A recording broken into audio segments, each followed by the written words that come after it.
അസ്സലാമു അലൈക്കും.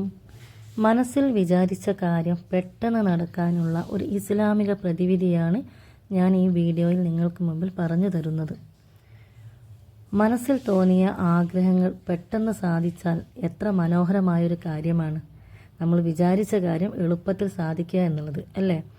എന്നാൽ ഇസ്ലാം നമ്മെ അതിന് തന്നെ അതിയായ മാർഗങ്ങൾ നമുക്ക് കാണിച്ചു തരുന്നുണ്ട്. ദുആ, തവക്കൽ അതായത് വിശ്വാസം, സബർ നമുക്ക് ധൈര്യം നീട്ടുന്നുണ്ട്, ദിക്ർ, അതുപോലെ അള്ളാഹുവിൻ്റെ സ്മരണം. ഇവയുടെ ശക്തിയിലൂടെയാണ് വിശ്വാസികൾക്കായ നമ്മൾ ജീവിതത്തിലെ പല തടസ്സങ്ങളും മറികടക്കുന്നത്.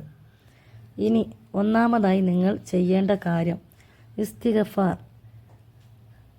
ഒരു ദിവസം ഇസ്തിഗ്ഫാർ എന്ന് പറഞ്ഞാൽ എന്താ? നമ്മൾ ചെയ്തു പോയ പാപങ്ങൾക്ക് വേണ്ടിയിട്ടുള്ള ഒരു ദുആ ആണ്. അത് നിങ്ങൾ ദിവസേന എന്ത് ചെയ്യണം? 100 തവണ പ്രതിദിനം നിങ്ങളത് ചൊല്ലണം. ഒരാൾ ഇസ്തിഗ്ഫാർ ചെയ്യുമ്പോൾ അള്ളാഹു അവൻ്റെ സങ്കടങ്ങൾ മുഴുവനായി മാറ്റിത്തരും എന്നാണ് പറയപ്പെടുന്നത്. അതുപോലെ നമ്മൾ ചെയ്തു പോയ പാപങ്ങൾ പൊറുക്കപ്പെടാൻ അള്ളാഹുവിന് മാത്രമേ കഴിയുകയുള്ളൂ. അപ്പോൾ നമ്മുടെ ദുആ അള്ളാഹ് സ്വീകരിക്കണമെങ്കിലും നമ്മൾ എന്ത് ചെയ്യണം? എപ്പോഴും ഇസ്തിഗ്ഫാർ തുടർച്ചയായിട്ട് ചൊല്ലണം. ഇനി യാ ഫത്താഹു എന്ന് പറഞ്ഞാൽ അള്ളാഹുവിൻ്റെ ഈ ഒരു നാമം, അതിൻ്റെ ഒരു അർത്ഥം വാതിൽ തുറക്കുന്ന എന്ന അർത്ഥത്തിലാണ് അത് പറയപ്പെടുന്നത്.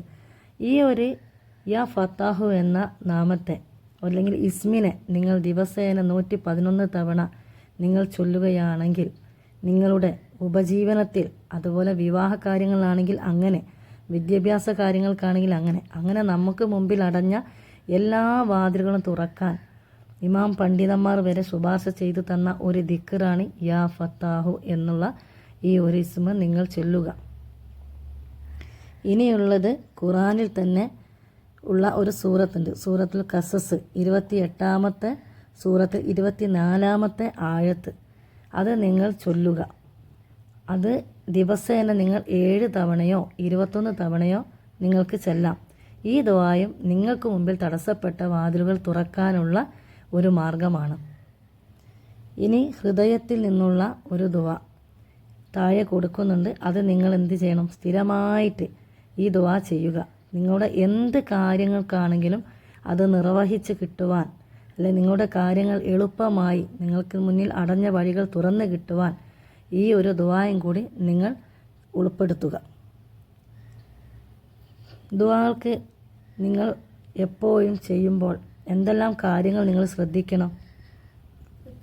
ഈമാനുള്ള ഹൃദയം കൊണ്ടായിരിക്കണം നിങ്ങൾ ദുആ ചെയ്യേണ്ടത്.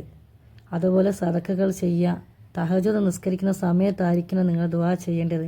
അതുപോലെ സുബഹി നിസ്കരിക്കുന്ന സമയത്ത്, അതുപോലെ മഗ്രിബ് ഇശാഇൻ്റെ ഇടയിൽ, അങ്ങനെയുള്ള എല്ലാ കാര്യങ്ങളും നിങ്ങൾ ശ്രദ്ധിച്ചിട്ട് വേണം ദുആ ചെയ്യാൻ.